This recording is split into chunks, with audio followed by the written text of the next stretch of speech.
Le pape Léon XIV aux évêques italiens. Je suis vraiment très heureux de vous rencontrer. Cette salle, située entre la basilique et la place, est chargée des émotions qui ont accompagné les événements récents. En effet, le pape doit la traverser pour apparaître à la loggia centrale. Le bien-aimé pape François l'a fait pour son dernier message pascal Urbi et Orbi, qui fut son ultime et intense appel à la paix pour tous les peuples. Moi aussi, le soir de mon élection, j'ai voulu faire résonner l'annonce du Seigneur ressuscité, la paix soit avec vous. Je vous remercie pour votre prière, ainsi que pour celle de vos communautés. J'en ai grand besoin. Je suis particulièrement reconnaissant au cardinal Zuppi, y compris pour les paroles qu'il m'a adressées. Je salue les 3 vice-présidents, le secrétaire général et chacun de vous. L'histoire de l'Église en Italie met en évidence le lien particulier qui vous unit au pape et qui, selon les statuts de la CEI, qualifie de manière spécifique la communion de la conférence avec le pontife romain. Suivant l'exemple de mes prédécesseurs, je ressens moi aussi l'importance de cette relation commune et particulière, comme l'a défini saint Paul VI lors de la première assemblée générale de la conférence des églises en Italie le 23 juin 1966. Conférence des évêques d'Italie, CEI. Dans l'exercice de mon ministère, avec vous, chers frères, je voudrais m'inspirer des principes de collégialité élaborés par le Concile Vatican II.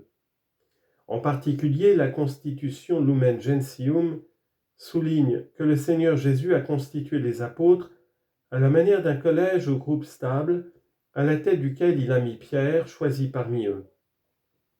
C'est de cette manière que vous êtes appelés à vivre votre ministère, collégialité entre vous et collégialité avec le successeur de Pierre. Ce principe de communion se reflète aussi dans une saine coopération avec les autorités civiles. La CEI est en effet un lieu de confrontation et de synthèse de la pensée des évêques sur les thèmes les plus importants pour le bien commun. Elle oriente et coordonne, si nécessaire, les relations des évêques et des conférences épiscopales régionales avec ces autorités au niveau local. Le pape Benoît XVI, en 2006, décrivait l'Église en Italie comme une réalité très vivante qui conserve une présence capillaire au milieu des gens de tout âge et de toutes conditions, et où les traditions chrétiennes sont souvent encore bien enracinées et continuent de porter du fruit. Pourtant, la communauté chrétienne de ce pays se trouve depuis longtemps confrontée à de nouveaux défis liés au sécularisme, à un certain désintérêt pour la foi et à la crise démographique. Dans ce contexte, observait le pape François, il nous est demandé de faire preuve d'audace pour ne pas nous habituer à des situations tellement enracinées qu'elles semblent normales ou insurmontables. La prophétie, disait-il, n'exige pas de rupture, mais des choix courageux, propres à une véritable communauté ecclésiale. Elle pousse à se laisser déranger par les événements et les personnes, et à entrer dans les situations humaines, animées par l'esprit guérisseur des béatitudes. En vertu du lien privilégié entre le pape et les évêques italiens, je souhaite indiquer quelques priorités pastorales que le Seigneur place sur notre route et qui nécessitent réflexion, action concrète et témoignage évangélique. Tout d'abord, il faut un nouvel élan pour l'annonce et la transmission de la foi. Il s'agit de placer Jésus-Christ au centre et sur la voie tracée par Evangelii Gaudium, d'aider les personnes à vivre une relation personnelle avec lui pour découvrir la joie de l'Évangile. En un temps de grande fragmentation, il est nécessaire de revenir au fondement de notre foi, au kérygme. C'est le premier grand engagement qui motive tous les autres, porter le Christ dans les veines de l'humanité, en renouvelant et en partageant la mission apostolique. Ce que nous avons vu et entendu, nous vous l'annonçons à vous aussi. Il s'agit de discerner les moyens pour que la bonne nouvelle parvienne à tous, avec des actions pastorales capables de rejoindre les plus éloignés et avec des outils adaptés au renouvellement de la catéchèse et des langages de l'annonce.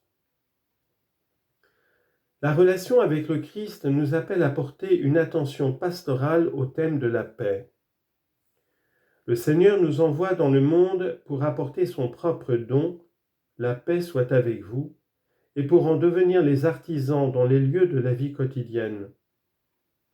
Je pense aux paroisses, aux quartiers, aux zones rurales, aux périphéries urbaines et existentielles, là où les relations humaines et sociales deviennent difficiles et où le conflit s'installe, parfois de manière subtile. L'Église doit se rendre visible comme espace de réconciliation.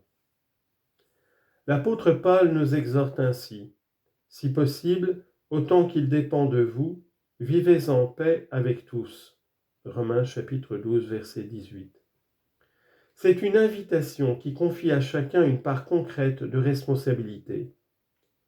Je souhaite donc que chaque diocèse puisse promouvoir des parcours d'éducation à la non-violence, des initiatives de médiation dans les conflits locaux, des projets d'accueil qui transforment la peur de l'autre en opportunité de rencontre.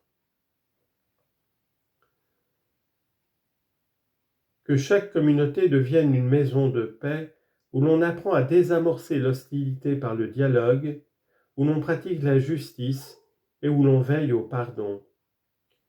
La paix n'est pas une utopie spirituelle, c'est un chemin humble, fait de gestes quotidiens, qui mêle patience et courage, écoute et action, et qui exige aujourd'hui plus que jamais notre présence vigilante et générative. Il y a ensuite les défis qui interpellent le respect de la dignité de la personne humaine. L'intelligence artificielle, les biotechnologies, l'économie des données et les réseaux sociaux transforment profondément notre perception et notre expérience de la vie.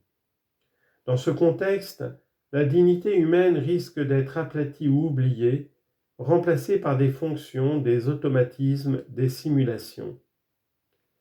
Mais la personne n'est pas un système d'algorithmes. Elle est créature, relation, mystère. Je me permets alors d'exprimer un souhait, que le chemin des églises en Italie inclut en symbiose cohérente avec la centralité du Christ, la vision anthropologique comme instrument essentiel du discernement pastoral. Sans une réflexion vivante sur l'humain, dans sa corporéité, sa vulnérabilité, sa soif d'infini et sa capacité de lien, l'éthique se réduit à un code et la foi risque de se désincarner. Je recommande en particulier de cultiver la culture du dialogue. Il est beau que toutes les réalités ecclésiales, paroisses, associations et mouvements soient des espaces d'écoute intergénérationnelle, de confrontation avec des mondes différents, de soins des paroles et des relations. Car ce n'est que là où il y a écoute que peut naître la communion. Et ce n'est que là où il y a communion que la vérité devient crédible. Je vous encourage à poursuivre sur ce chemin. Annonce de l'Évangile, paix, dignité humaine, dialogue. Ce sont les coordonnées qui vous permettront d'être une Église qui incarne l'Évangile et devient signe du royaume de Dieu. En conclusion, je voudrais vous laisser quelques exhortations pour l'avenir proche. Tout d'abord, avancez dans l'unité, surtout en pensant au chemin synodal. Le Seigneur, écrit saint Augustin, pour maintenir bien uni et en paix son corps, s'adresse ainsi à l'Église par la bouche de l'apôtre. L'œil ne peut dire à la main « je n'ai pas besoin de toi », ni la tête aux pieds « je n'ai pas besoin de vous ». Si tout le corps était œil, où serait l'ouïe? Si tout était oui, où serait l'odorat? Restez unis et ne vous protégez pas des provocations de l'esprit. Que la synodalité devienne une mentalité dans le cœur, dans les processus de décision et dans les façons d'agir.